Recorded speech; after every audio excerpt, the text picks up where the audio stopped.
after debating in Philadelphia for months in the Constitutional Convention, finally, the group of delegates here had come up with a compromise with each other and were able to come up with the Constitution. So at the beginning of the Constitution, there is an introduction that says, "We, the people of the United States, in order to form a more perfect union, establish justice, ensure domestic tranquility, provide for the common defense, promote the general welfare, and secure the blessings of liberty to ourselves and our posterity, do ordain and establish this Constitution for the United States of America." This introduction tells us the major goals of the Constitution, which include ensuring peace, defending the nation, and protecting its people's well-being and their welfare. So after that introduction, the Constitution, the next thing that follows is a list of things that only the national government can do. And that includes things like making laws about international trade and printing money. So before this point, we had money being made by the different states, and then Congress could also print money. So if you were walking through the streets of Philadelphia during the 1780s, you could have money from any of those different states and also from Congress. So this law simplified it so that you only had one place that was actually printing money. You didn't have to carry around change from all these different states. Just one thing. So it really simplified a lot of things.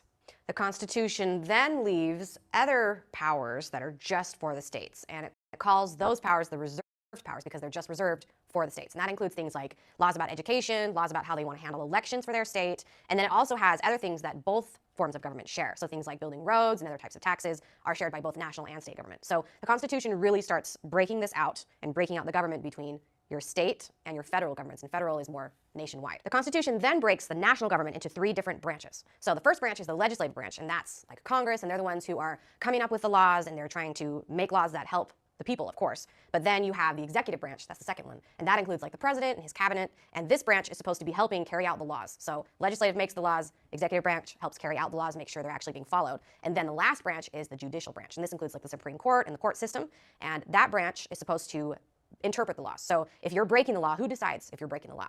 And that's going to come down to the judicial branch. So you have legislative branch, that's Congress, they're the ones who make the laws. Executive branch, and that's the president, he's the one who helps carry out the laws. And then judicial branch, who helps you to interpret the laws, make sure they're actually being followed, how the Constitution is stating. So with these three different branches, what they hope to achieve in the Constitution and why they broke it out is so that you never had one branch have too much power. So they have all of these little ways that they can counteract each other. So the president can actually use a veto on Congress. So if Congress is passing a law and the president of the United States does not think that it's a good law, he can veto it and not sign it into being carried out. But then Congress, if they still, after that veto, would like to still pass that law, they have to have a certain number of the people in Congress vote again and get a certain percentage of people to vote it to actually still pass it. So there's all these checks and balances that make it so that one branch never has too much power, and that way it's still a country that's being run by the people and not just one branch or one person like a king. So 1787, at the end of this Constitutional Convention, which had been going on for about 4 months, finally the delegates are going to vote on the Constitution and decide whether or not they're going to sign it. And Benjamin Franklin was one of the men that was there, and he urged the people to come forward and sign with him, and he supported the Constitution.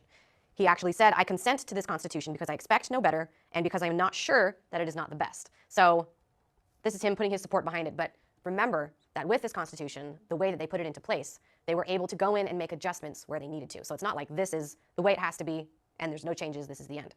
It was very much they can continue to tweak it as they find different things that need to be adjusted. So 39 out of the 55 delegates actually came forward and signed.